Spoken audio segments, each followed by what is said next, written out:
महाराज की चर्चा, उनका स्मरण, उनकी लीला कथाओं को कहना सुनना, सब सत्संग तो है ही है, साथ में संभावना भी। महाराज के कहे गए शब्दों के पीछे अनकही मर्म को समझना।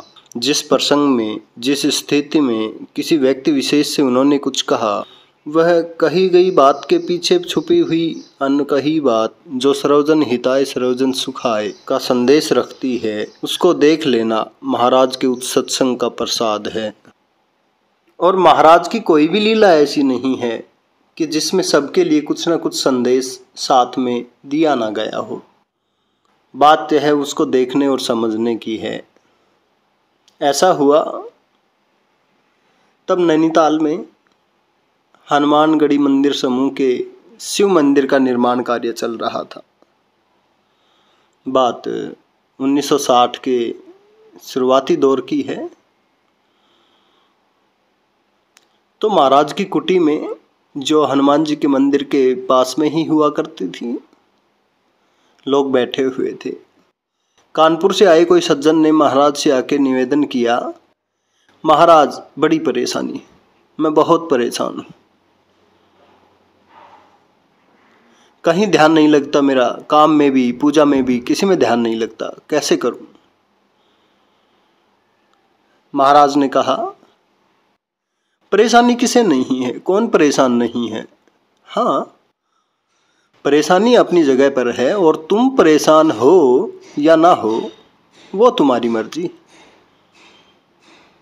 रही बात ध्यान लगाने की, तो जैसे नोट गिनते हो लगाओ, लग जाएगा। चिंता सबको है, सबकी अपनी अपनी चिंता के कारण है और सभी कारण जरूरी भी हैं।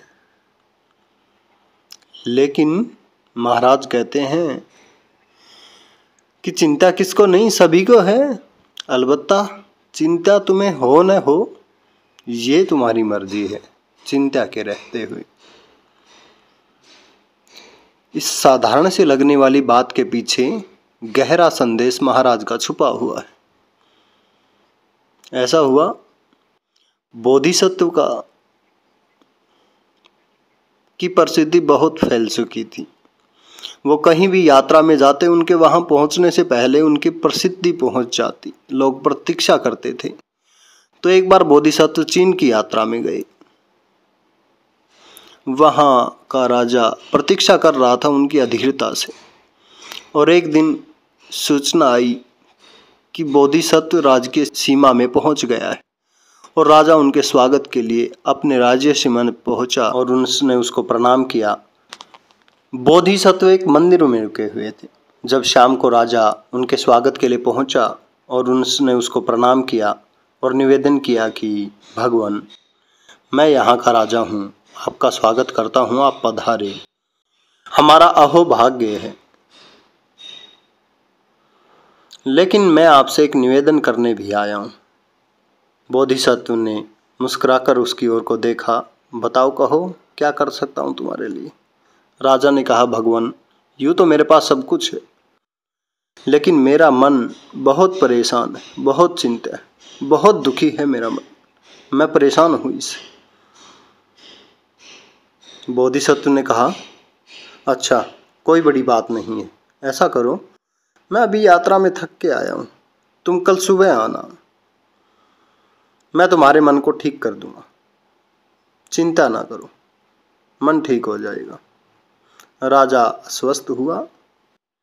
जब चलने को हुआ तो बोधिसत्व ने आवाज़ दी पीछे से, उन्होंने कहा, और सुनो, कल सुबह जब आओगे तो अपने दुखी मन को साथ लाना मत भूलना, उसको साथ लेकर आना। राजा के चलते हुए कदम ठिठके। क्या मतलब कि अपने मन को साथ लेके आना? मन तो हमेशा ही साथ है। कुछ हैरान होकर राजा ने उनसे कहा कि भगवान, मन तो हमेशा ही मेरे साथ है। तो उन्होंने कहा, ठीक है, तुम्हारे साथ ही है तो अच्छी बात है, ले आना साथ में। राजा भारी कदमों से अपने महल को लौटा। बड़े उत्साह से उनके पास आया था कि बोधिसत्व समस्याओं को दूर कर देंगे। दुखी परेशान मन को ठीक कर देंगे। और ये क्या कहा उन्होंने कि अपने मन को अपने साथ लेके आना। अब ये तो हर कोई जानता है कि मन हमेशा ही साथ में है, हर समय पीड़ा दे रहा है, साथ में लेके आना। मन में संशय आ गया। संशय के साथ राजा अपने महल के पास पहुंचे और उस रात पूरी रात वह अपने आराम के लिए लेट नहीं सके, टहलते रहे बरामदे में। क्योंकि बुद्धि कहती थी, अरे किसके पास जा रहा है, बावला है, जिसको ये भी नहीं पता मन तो सबका सबके साथ है, मन को साथ लेके आना। लेकिन मन कहता है कि नहीं। उनके शब्दों में, उनकी आंखों में कुछ ऐसा है कि जाए बगैर तो रुका नहीं जा सकता। बुद्धि कहती है, ना, ऐसी गलती मत करना, ठीक नहीं जान पड़ता आदमी। और मन कहता है, नहीं, जाना होगा। और उस पूरी रात मन और बुद्धि के बीच द्वंद्व चलता रहा। राजा उस द्वंद्व में पिसता रहा और आखिरी में जैसा हमेशा ही होता है, सुबह होने तक, उससे पहले ही मन की जीत हो गई। राजा ने फैसला कर लिया कि अब जो भी होगा मैं तो जाके देखूंगा ही। अंधेरे ही राजा चल दिया और अभी सूरज की रोशनी हुई भी नहीं थी। राजा मंदिर में पहुंच गया। बोधिसत्व मंदिर की सीढ़ियों में बैठे हुए थे। राजा ने कहा, मैं आ गया हूं। आ गया तू? बैठ। और आपने उस दुखी मन को साथ लाया है ना? राजा को फिर झटका लगा। उसने कहा, भगवान, वो तो मेरे साथ ही है। उसने कहा, ठीक है चल, अच्छी बात है, मुझे पता है कि तेरे साथ है, अब बैठ जा। और तू बैठ जा और जो अपने साथ लाया हुआ तेरा मन है उसमें उतर। और देख, मैं तेरे सामने बैठा हूं, ये मेरे पास मेरा डंडा पड़ा हुआ है। तो अपना जैसे ही मन तक पहुंचेगा, बस मुझे इशारा कर देना, मैं एक ही बार में ठीक कर दूंगा। अब तो राजा बिल्कुल ही हैरान हो गया कि पहले तो ये कहते थे कि मन को साथ लेके आना, और अब कहते हैं कि डंडे से एक बार में ही ठीक कर दूंगा। ये मन का इलाज डंडे से करेंगे? तू बैठ। उन्होंने कहा, भगवान, बैठ गया। क्योंकि आदेश ऐसे होठों से आ रहा था कि जिसको इनकार नहीं किया जा सकता था। ये प्रेम की वाणी थी। राजा बैठ तो गया। उन्होंने कहा, कहाँ है तेरा मन? उसने कहा, मन तो भगवान, मन तो मेरे भीतर है। उन्होंने कहा, अच्छी बात है, कम से कम तुम्हें ये तो पता है कि तेरा मन तेरे भीतर है, बाहर नहीं खोजना पड़ेगा। अब बैठ और भीतर उस अपने मन में उतर, और जैसे ही मन दिखाई दे बस इशारा करना।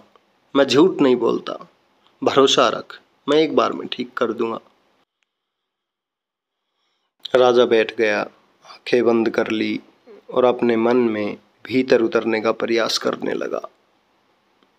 धीरे धीरे धीरे धीरे मन की गहराइयों में राजा उतर रहा था।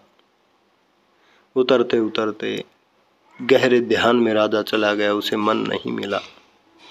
बहुत देर हो गई, राजा शांत था। ऐसी शांति, ऐसी प्रशांति कभी जीवन में अनुभव नहीं हुई थी।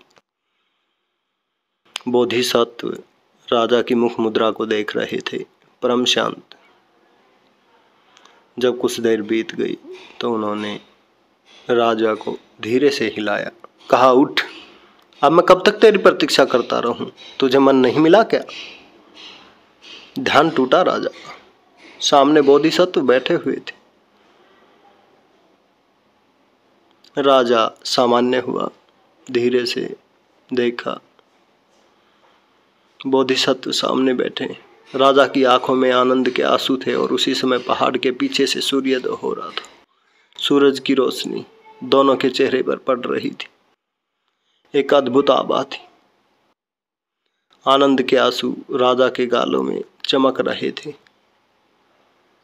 उस आनंद में राजा के पास कहने के लिए कुछ नहीं था, बस वो उन चरणों में लेट गया।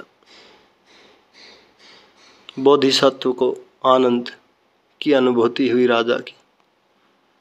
संतुष्ट हुए। कहाँ है तेरा बीमार मन? उन्होंने कहा बंद है। कौन सा मन? कौन सा मन? और कुछ कहने के लिए था भी नहीं। जो मान्यता थी कि बीमार है कहीं भीतर मन, वो मन ही नहीं था।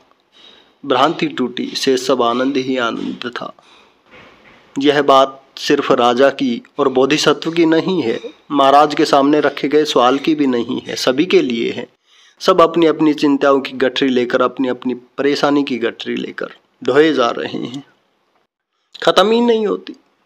यहाँ तक कि बच्चा जो अभी होश संभाल रहा है, जिसको कोई चिंता ही नहीं है, बचपन का आनंद है, सहज आनंद है, बाल रूप भगवान है, उसको समाज, उसको माँ बाप सिखाते हैं तुझे फिक्र ही नहीं है। अरे चिंता कर, कम से कम पढ़ाई की चिंता कर। और जब बड़ा होके चिंताओं से घिर जाता है तो कहते हैं चिंता क्यों करता है। दरअसल चिंता को नहीं समझना ही चिंता को समस्या बना देता है। जरा से गहराई में विचार करें कि जो हम समझते हैं हमारी ज़रूरतें हैं, वो हमारी इच्छाएं हैं या हमारी ज़रूरतें हैं। बस इस छोटी सी बात में सभी के लिए महाराज का संदेश। समझे अपनी चिंता के मूल को, सब चिंता से सहज ही मुक्त हैं।